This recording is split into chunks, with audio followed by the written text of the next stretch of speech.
Good morning. This is Black Crow Walking from Australia, Lake Macquarie, bringing you A Course of Love by Mari Perron. And we're up to chapter 5 today, verse 27. Powering through it, we are. All right. You do want little. And only when you realize this can you proceed to claiming everything that is yours. For every joining, every union that you enter into, your world is increased, and what is left to terrify you decreased. This is the only loss that union generates, and it is a loss of what was merely illusion. As union begins to look more attractive to you, you are beginning to wonder how it comes about. There must be some secret you do not know. What is the difference, you ask, between setting a goal and achieving it and joining with something? These do not have to be two separate things, but are made so by your choice. The choice to achieve what you will on your own. This is the difference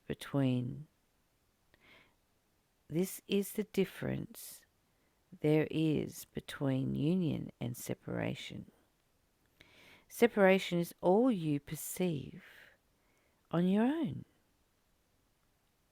Union is all that you invite me into and share with God. When it says me, that this book is channeled, and it's been claimed to be channeled by Jesus. Jesus being a metaphor for the collective consciousness, which is divine. Union is all that you invite divine into and share with divinity. Share with love. You cannot be alone, nor without your Father. Another acronym. That's not a metaphor. Father being the overall, sort of feels like the covering of love, the everything of love, everything is love. Everything is love. Every single thing. And we've forgotten these things. Yet your invitation is necessary for your awareness of this presence. So I'm going to read that bit again so you get the gist of it. Union is all that you invite me into and share with God. You cannot be alone, nor without your Father, yet your invitation is necessary for your awareness to be present, awareness of this presence. As I once was, you are. As I once was, you are both human and divine. That's the key. What your human self has forgotten, your real self retains for you, waiting only for your welcome to make it known to you once more. We're going to leave it there because there's a fair bit in that, so let's have a look at it. You do want little. And only when you realize this can you proceed to claim everything that is yours. The universe is a storehouse of everything, the collective wisdom, the collective knowledge. If you're wanting things, then the universe is a storehouse of things. The universe created everything. Divinity created everything. You create everything. yes, you create everything. And you are capable of creating everything you need. Always. So what I do to do this, and this is my secret, I'm telling you the secret of the universe now, is I constantly say all my needs are met. All my needs are met. And for some reason, when I say that, I don't really have to ask for anything anymore. It's always there. Everything I need is there. The only time it's not there is when I forget that everything I need is there. When my awareness shifts from my heart of knowing to my mind of trying to figure everything out and efforting. So all my needs are met. That's my storehouse. And that's there for you too. So stop wanting little. Start thinking big, and not about the genie in the bottle or the bewitched that can blink and give you what you need. Think carefully about what you need, because you are the provider for yourself. You are the great manifester.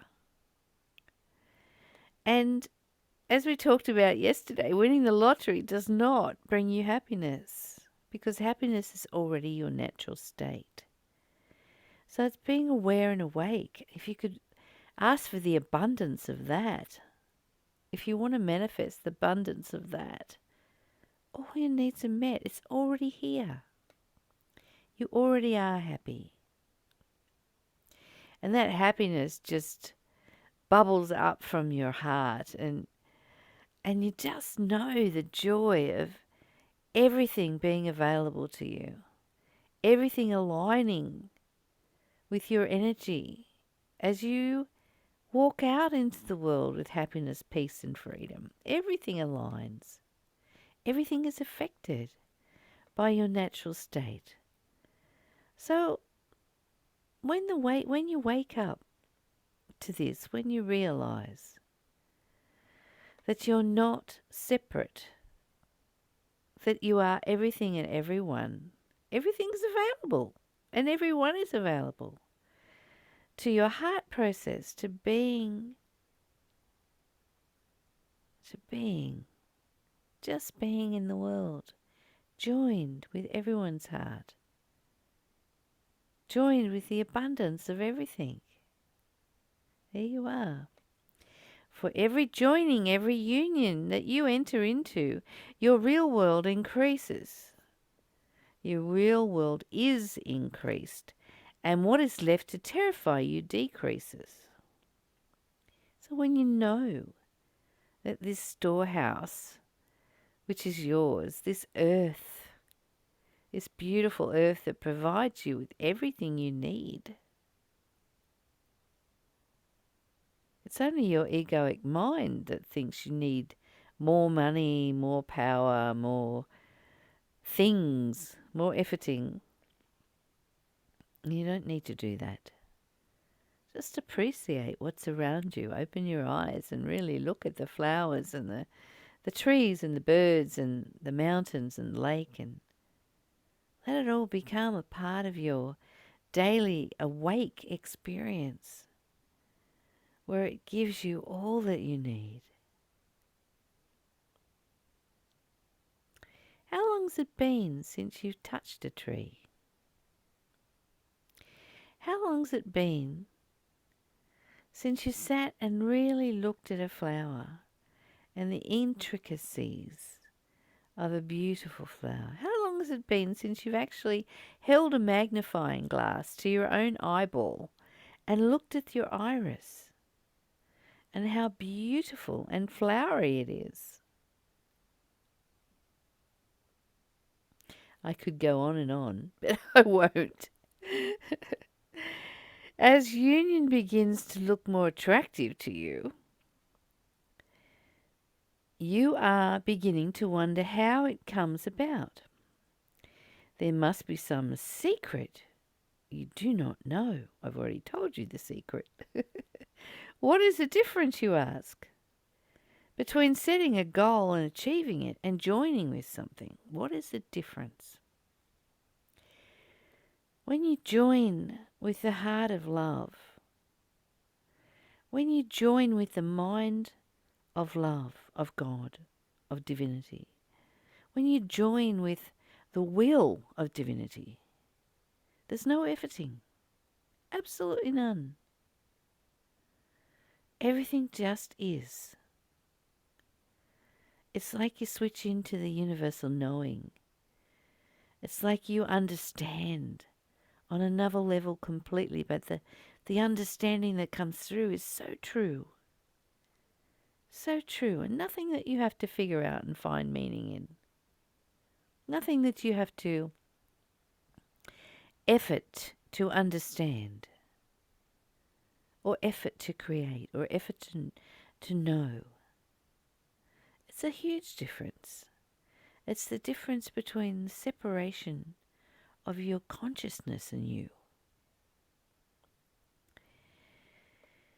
These do not have to be separate things, but are made so by your choice.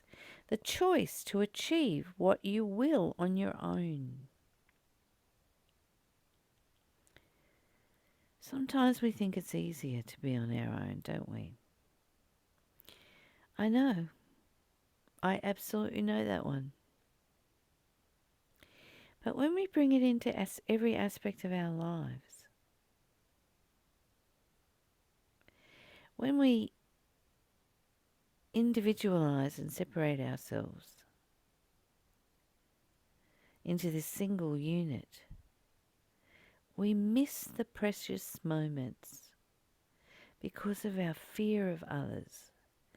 We miss the holding. We miss the interactions. It's like sitting on a train and not catching the eye of someone. I remember this lady came on the train and she was demonstrating madness. I'll put it that way. And she was talking to everybody on the train. And, this is in Sydney, man, where nobody talks to anybody. Everybody puts their head down and does their own thing. And she was greeting people. She's like the greeter of the carriage. And she just greeted everybody when they came on loudly. And she was just so delicious. And I looked at her with such a big smile on my face. And she came right up to me in my face and told me how beautiful I was. And if I hadn't had that opportunity to be aware of her love and her way of expressing it, I would have missed that whole experience. And that's what we do when we isolate, when we separate ourselves, when we're afraid, when we're in the illusion of fear,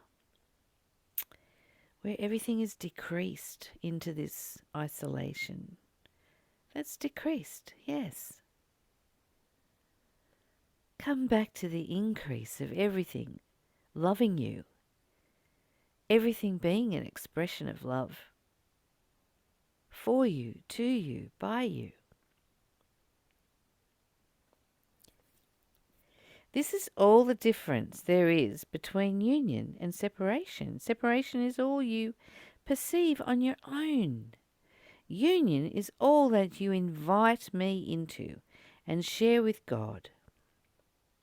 In other words, when we recognize that we are everything and everyone, we are formless beings, that is divinity experiencing life in form through you, through this physical body.